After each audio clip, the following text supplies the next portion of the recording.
नमस्कार, NDTV India में आपका स्वागत है। मैं हूं मनोरंजन भारती। आज चर्चा करेंगे एक बीमारी की, हेपेटाइटिस नाम है इसका। इस बीमारी के बारे में चर्चा करने के लिए हमारे साथ डॉक्टर एसके सरीन हैं, डायरेक्टर हैं आईएलबीएस के institute of liver and biliary science. Sir, आपका बहुत बहुत शुक्रिया, आपने वक्त निकाला हमसे बातचीत करने के लिए। मेरा पहला सवाल है, इस बीमारी को लेकर के इतना चर्चा क्यों? थैंक यू मनोरंजन जी, आपने मुझे बुलाया और आपके माध्यम से मैं सब लोगों को सिंपल भाषा में बताऊं। जैसे गला खराब हो जाए तो आप कहते हो साहब टॉन्सिल से टॉन्सिलाइटिस, अपेंडिक्स का अपेंडिसाइटिस। तो हेपेटाइटिस जो है वो लिवर की एक सोजिश है। सोजिश के दो कारण जनरली माने जाते हैं, एक तो वायरस है और दूसरा फैट। फैट चाहे अल्कोहल से भी आ सकती है। तो जो वायरस वाली है उससे हम बच सकते हैं। तो ये जो हेपेटाइटिस है, जो वायरस से है, वो हेपेटाइटिस बी, सी, ए और ई 5 तरह के होते हैं। जिसके अंदर हम कह सकते हैं कि हाँ भाई, ए छोटी उंगली बच्चों में, बी खून से जाती है, सी खून से जाती है, डी खून से आती है और ई जो बड़ों में होती है वो खाने से। तो ए और ई जो वायरस हैं वो भोजन और पानी से हैं। बाकी जो हैं बी, सी और डी, ये वायरस ब्लड से जाते हैं। तो अगर लोगों को पता लग जाए कि साहब लिवर में सोजिश है और ये वायरस के कारण है, तो बच सकते हैं। बी का टीका लग सकता है, सी की दवाई ले सकते हैं और ए और ई के लिए पानी और भोजन को शुद्ध रख सकते हैं। तो हमने अभी तक तो अधिकतर लोगों ने हेपेटाइटिस बी ही सुना है, और वो आपने कहा कि वो ब्लड से जाता है, खाने से। ए और ई आपने कहा कि वो जाता है, तो ये बी वाला बहुत कॉमन है क्या सर? हाँ, बी वाला जो वायरस है वो भारत में अंदाजन 3 से 4 करोड़ लोगों के अंदर है और ये मां से बच्चे को आता है। तो अगर अपन ने बच्चे को बचा लिया तो मां से बच्चे में ट्रांसमिशन नहीं होगा। और ये बहुत साइलेंट वाला वायरस है। जैसे कोई आदमी 50 साल का आया, वो अपना प्रोस्टेट करा रहा है या उसने खून डोनेट किया, मालूम पड़ा जी हेपेटाइटिस बी है, तो उस दिन से उसकी दुनिया बदल जाती है। वो टेंशन में आ जाता है, कहता है अब मेरे को कोई पूछेगा नहीं। तो अब वो 50 साल वाले आदमी का वायरस लगभग 50 साल का होता है, क्योंकि वो मां से मिलता है, साइलेंट रहता है इतने साल, और उसके बाद में एक दिन पता लगता है। और जब पता लगता है तो उसे बहुत परेशानी होती है।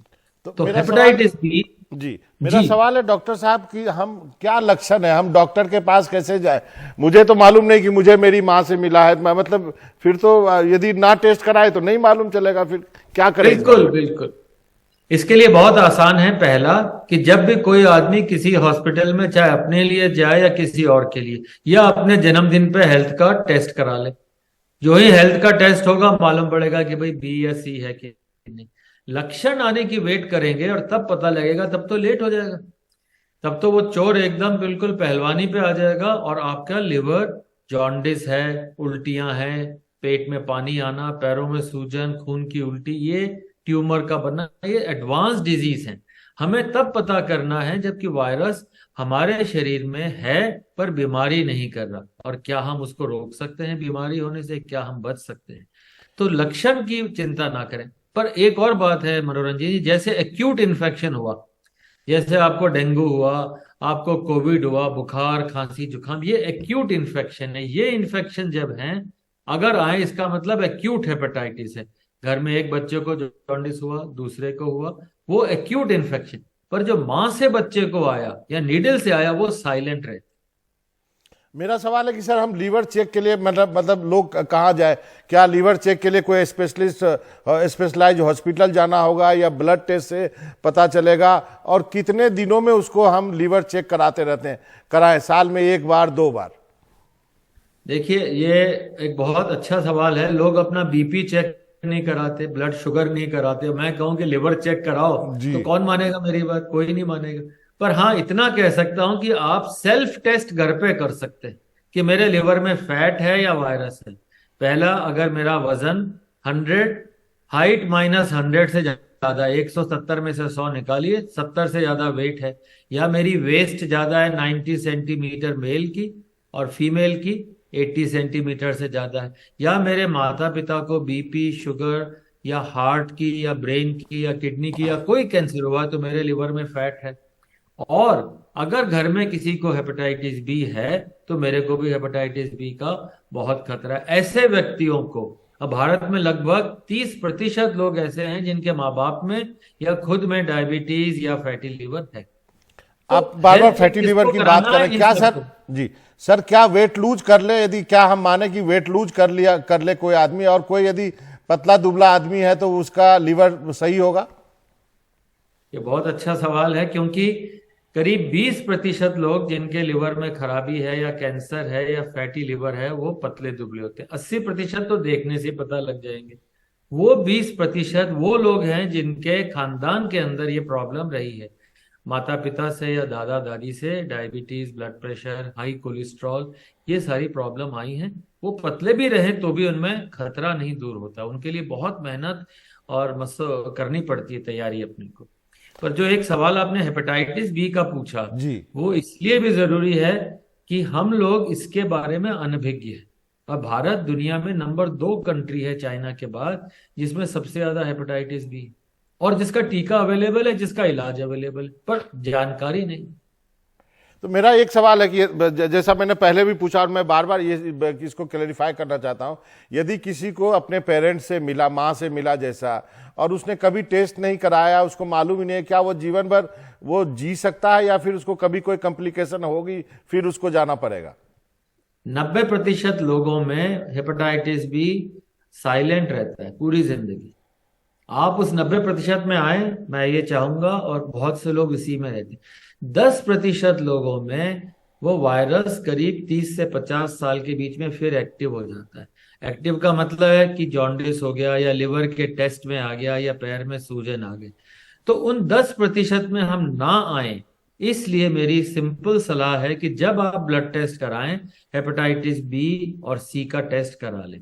सी तो इंजेक्शन से आता है, जैसे कभी आपको खून चढ़ा प्रोस्टेट का, हार्ट का, कोई गायनी की सर्जरी कराई, आपको कभी ब्लड चढ़ा, हेपेटाइटिस सी टेस्ट करा लें। नंबर 2, अगर आपने कभी टैटूइंग कराई या आपने शेव बनवाई या बाहर दाढ़ी बनवाते हैं या डायबिटिक हैं या डायलिसिस में हैं जिनको बार बार इंजेक्शन लगता है, जरूर बी और सी का टेस्ट करा लें। बाकी लोगों के लिए टीका लगाना जरूरी है। हेपेटाइटिस बी का टीका लग गया किसी भी उम्र में तो आप बचे रहेंगे।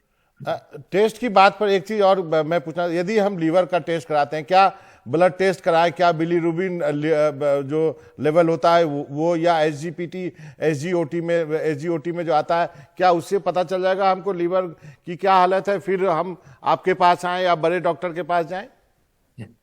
आप काफी तैयारी करके आए हैं, सारे टेक्निकल नाम बता रहे हैं मनोरंजन जी। बिल्कुल ठीक कह रहे हैं। लिवर फंक्शन टेस्ट एक साधारण ब्लड टेस्ट है। उसके अंदर अगर आपका बिलिरुबिन ज्यादा है तो चिंता थोड़ी सी हो सकती है। पर हाँ, अगर कई साल से बिलिरुबिन ज्यादा है तो उसके 2 भाग होते हैं, डायरेक्ट और इनडायरेक्ट। इनडायरेक्ट बिलिरुबिन परेशानी वाला ज्यादा नहीं, पर हाँ एसजीपीटी अगर ज्यादा है तो बहुत खतरनाक है। एसजीपीटी नॉर्मल आदमी का 40 से कम होना चाहिए मेरे विचार में, तो 20 से कम हो और अच्छा है। पर अगर एसजीपीटी किसी यंग आदमी का 80 के आसपास है तो लिवर में सोजिश है, लिवर में फैट है, ऐसा आदमी का हाई रिस्क है कि साहब उसे डायबिटीज हो सकती है, हार्ट अटैक हो सकता है फ्यूचर के अंदर, या उस व्यक्ति के अंदर और कॉम्प्लिकेशंस मेटाबॉलिज्म की, हाइपरटेंशन, लिपिड्स की हो सकती है। आपने कहा सर कि तो हाई एसजीपीटी नॉट एक्सेप्टेबल। जी, आपने कहा सर हेपेटाइटिस का टीका हमें मालूम नहीं लगा है या नहीं लगा, तो किस उम्र में लगा सकते हैं? हम भी लगा सकते हैं या हर साल लगाना पड़ेगा, 2 बार लगाना पड़ेगा, उसमें क्या है सर स्टेटस? देखिए, अगर बच्चा नवजात शिशु पैदा होता है तो भारत सरकार के तो प्रोग्राम में है कि भाई पैदा होने के बाद 6 हफ्ते, 10 हफ्ते, 14 हफ्ते पे ये 4 टीके लगे, बच्चा जिंदगी भर बचा रहे। और ये हमारी जिम्मेदारी है माँ बाप को बच्चा होने से पहले ये सब जानकारी करके टीका लगाना। आप और हम जरूर टीका लगाएं, क्योंकि जिंदगी में कब जरूरत पड़ जाए कि कोई ऑपरेशन, कोई ब्लड चढ़ाना हो।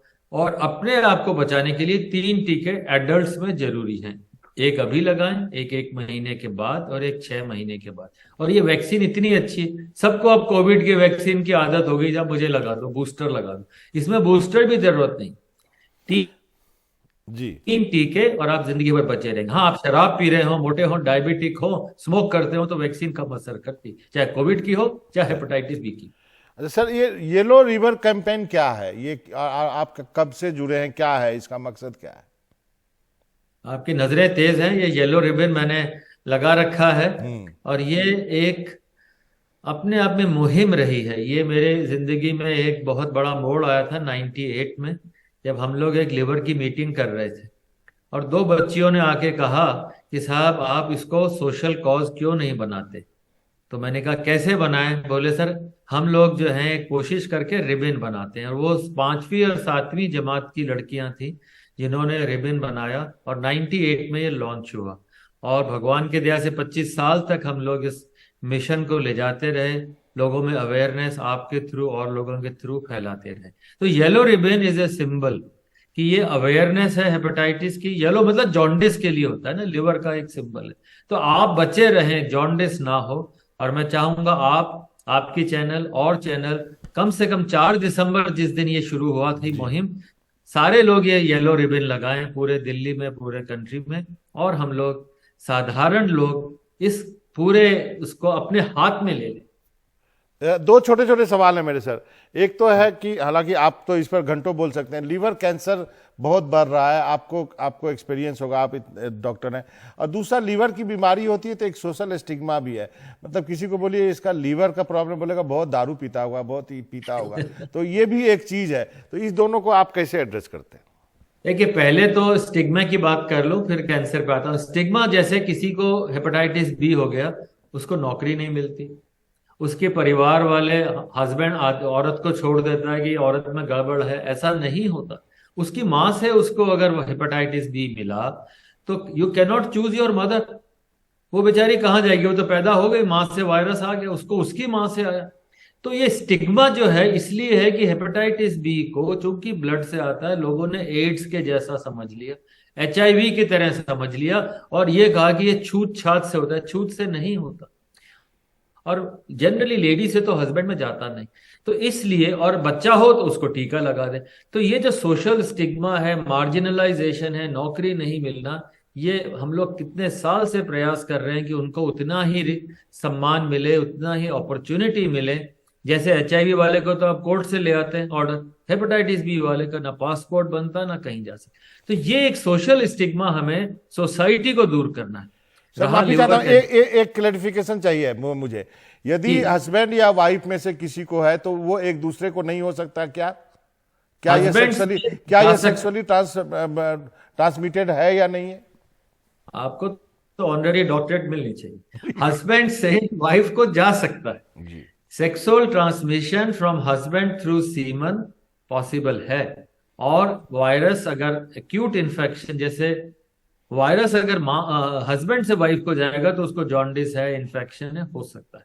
वाइफ से हस्बैंड को जनरली नहीं होता अनलेस ब्लड का कोई मामला आ जाए। ठीक है। मां से बच्चे को ही जनरली जाता है। रहा लिवर कैंसर का, जी। भारत में या दुनिया में, भारत में लिवर कैंसर जितने कैंसर से डेथ हैं उसमें नंबर 3 पे आता है कैंसर रिलेटेड डेथ्स में। और ये सबसे रैपिडली राइजिंग कैंसर है और 2035 तक प्रोबेबली नंबर 1 कैंसर वर्ल्ड में हो सकता है। पर जो इंटरेस्टिंग बात है, डायबिटीज, अगर हम 100 केस लिवर कैंसर के लें जी। तो 35 केस डायबिटीज वाले हैं। ये लोगों को, डायबिटीज वालों को भी अंदाजा नहीं कि अगर आप डायबिटिक हैं तो आपको लिवर कैंसर का रिस्क 2.5 गुना है। अगर आप मोटे हैं तो कैंसर का रिस्क 2.5 गुना है। और अगर आप शराब पी रहे हैं, मोटे हैं और डायबिटिक है, तो लगभग 4 गुना रिस्क ज्यादा है। और इसीलिए हम सब उन लोगों को जो 40 से ऊपर हैं, अल्कोहल ले रहे हैं, डायबिटीज वाले हैं, लिवर चेक करना कंपलसरी है। You don't want to die due to liver cancer. और हाँ, अगर फादर मदर को कैंसर है तो बच्चों को होने का और रिस्क ज्यादा। एक चलते चलते सवाल है, क्या बच्चों पे आपने कोई स्टडी की है, जो नवजात शिशु हैं उसमें हेपेटाइटिस बी के ऊपर? हाँ, हमने बिल्कुल कही है साहब। जैसे अगर माँ के पॉजिटिव है, माँ अगर हेपेटाइटिस बी वाली है, तो माँ से बच्चों में लगभग 20% में वायरस आएगा। पर जिनको आएगा वो जिंदगी भर बना रहता है अनलेस कि हमने टीका लगा दिया तुरंत। तो अगर माँ से बच्चे को आया तो बच्चा बचाना जरूरी है। अनलेस कि माँ को आपने प्रेगनेंसी में दवा दे दी। पर हाँ, जिनके बच जाते हैं बच्चे वो ठीक रहते हैं सर। बहुत। चलिए डॉक्टर साहब, आपका बहुत बहुत शुक्रिया। और मैं अपने दर्शकों को कहूंगा कि आपने डॉक्टर साहब को सुना, जाइए टीका लगवाइए। 3 टीका लगता है, टीके लगाने की अब एक आदत हो सी गई है। तो उसके लिए डॉक्टर साहब आपका बहुत बहुत शुक्रिया इस अच्छी जानकारी के लिए। मुझे उम्मीद है कि लोग इसको सुनेंगे और कुछ अमल करेंगे। वक्त है छोटे से ब्रेक का।